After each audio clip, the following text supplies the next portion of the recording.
Hello students, आज के इस सेशन में हम लोग डीएलएड के बारे में चर्चा करेंगे।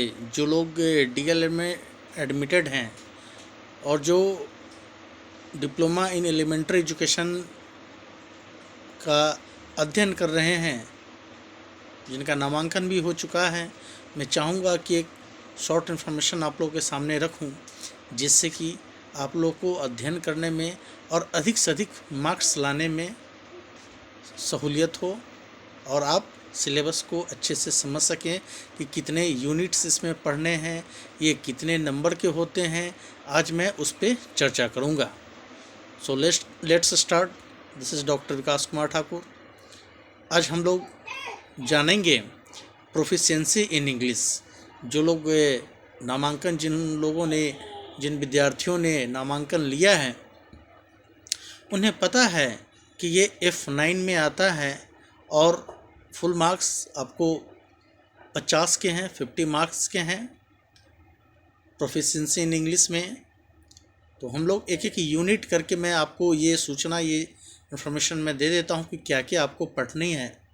चूँकि डीएलएड कर रहे हैं तो आपको तमाम चीज़ों के बारे में जानकारी होनी चाहिए। तो हम देखेंगे कि सबसे पहले फर्स्ट यूनिट में आपको जानना है कि need and importance of English language.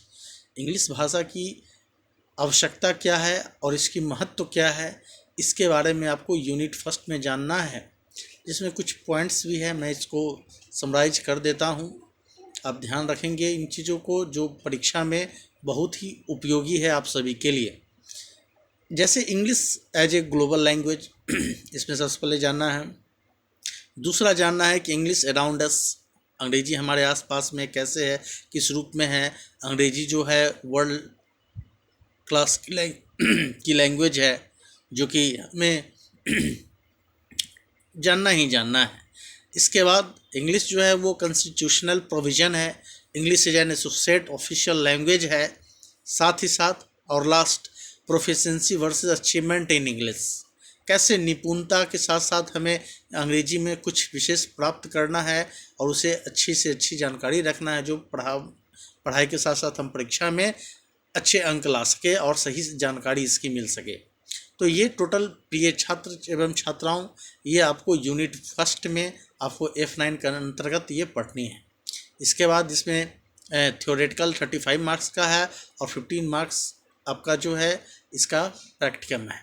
साथ ही साथ आप इसमें देखेंगे यूनिट सेकंड में मैं चर्चा करने जा रहा हूँ, जिसका नाम है डेवलपिंग ओरल स्किल्स, जिसको बोलते हैं लिसनिंग एंड स्पीकिंग, इसमें आ जाता है। अब जानते हैं कि कैसे ओरल स्किल को हम डेवलप करें, कैसे हम इन चीज़ों को सुन करके या बोल करके हम जानते हैं, सीखते हैं।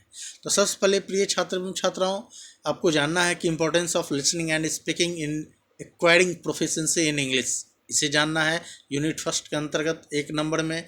दूसरे नंबर में आपको जानना है identification and production of distinction sounds of English level, इसमें जानना है। स्ट्रेस जानना है, इंटोनेशन के बारे में जानना है, रिदम के बारे में जानना है। ये तमाम चीज़ों को आपको यूनिट सेकंड में पढ़ना है। 1, 2, 3 मैं और चर्चा कर देता हूँ, जिसका नाम है recognising words in various contexts. ये आपको तीसरे नंबर में जानना है कि कैसे अलग अलग प्रकार के कॉन्टेक्स्ट बनते हैं। अब वर्ड्स को कैसे आप पहचानेंगे, इसके बारे में आपको जानना है। इसके साथ साथ अब नेक्स्ट नंबर में देखेंगे कि identifications meaning, identifying emotions feelings in an utterance, इसके बारे में आपको चौथे नंबर में आपको यूनिट सेकंड के अंतर्गत ये तमाम चीज़ों को पढ़ना है, अध्ययन करना है, जिससे कि आपको सहूलियत परीक्षा में मिल जाए। अब प्रिय छात्र एवं छात्राओं, आप नेक्स्ट नंबर में देखेंगे producing language in acceptable forms. जैसे में देखेंगे आपकी conveying information, formulating N appropriate response, इसके बारे में। और साथ ही साथ प्रेजेंटेशन स्किल, जब आप किसी चीज़ों को रखते हैं तो उसका जो एक स्किल है, उससे जानना बहुत ही ज़रूरी होता है कि किस रूप में आप इन चीज़ों को आप प्रस्तुत करते हैं, प्रेजेंटेशन आप स्किल दिखाते हैं। इसलिए आपको सेकंड यूनिट के अंतर्गत इन तमाम बिंदुओं को ध्यान रखना है। अब हम बात करेंगे यूनिट थर्ड में। यूनिट थर्ड में किन किन स्किल को जानना है, उसमें क्या क्या टॉपिक्स है जो पढ़ना है, जो परीक्षा के लिए बहुत ही ज़्यादा सदुपयोगी है।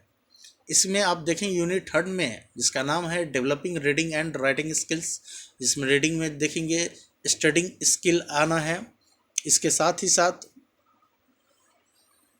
तो इसमें देखेंगे कि कैसे सेकंड नंबर में है reading for local and global comprehensive including references and extrapolations. इसके साथ ही साथ एक दो मैं और चर्चा कर देता हूँ जो आपके लिए बहुत इम्पोर्टेंट है।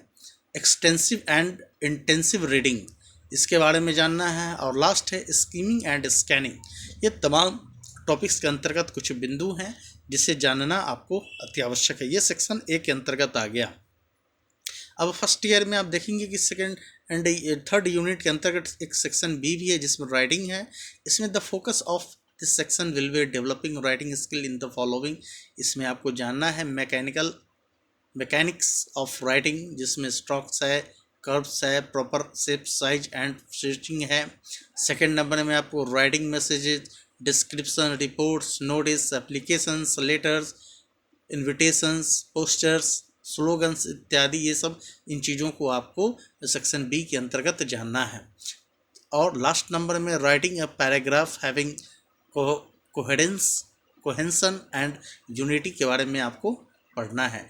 तो ये आपको था टोटल थर्ड यूनिट में इन में सब टॉपिक्स को जानना है और इसे अध्ययन करके आपको जानना है। और लास्ट जो यूनिट है जो कि चौथे नंबर का है, इसमें वोकेबलरी इनरिचमेंट करना है एंड ग्रामर इन कॉन्टेक्स्ट, जिसमें सबसे पहले वोकेबलरी के बारे में आपको मैं चर्चा कर दूं कि इसमें वर्ड्स अराउंड अस जैसे list of active and passive voice to be identified including phrasal verbs and idioms. साथ ही साथ इसमें आपको जाना context words and functions words, कैसे हम वर्ड्स का यूज करते हैं, फंक्शन इसका क्या होता है जो वर्ड्स हम लाते हैं, एंटोनिम्स, सिनोनिम्स, होमोफोन्स, होमोनिम्स, इन चीज़ों को आपको अध्ययन करके जाते हैं तो बहुत ही बेटर रहेगा आपके एग्ज़ाम के लिए।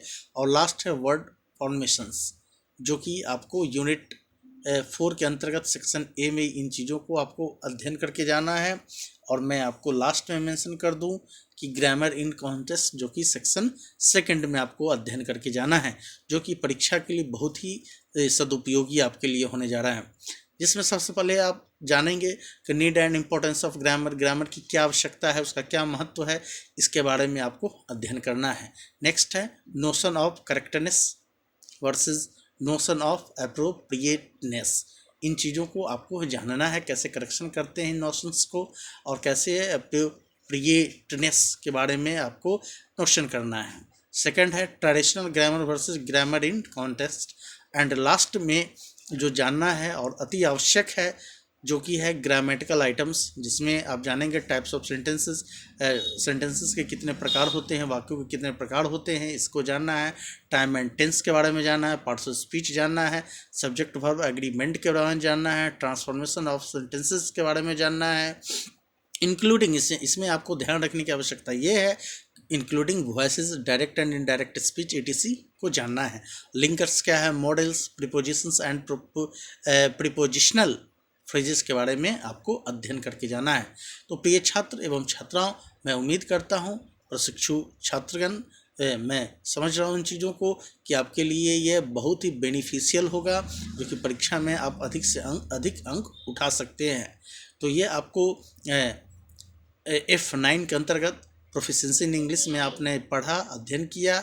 मैं उम्मीद करता हूँ इससे आप बहुत लाभ उठाएंगे और मैं नेक्स्ट वीडियो में फिर आपसे मुलाकात करूँगा। तब तक के लिए जय हिंद।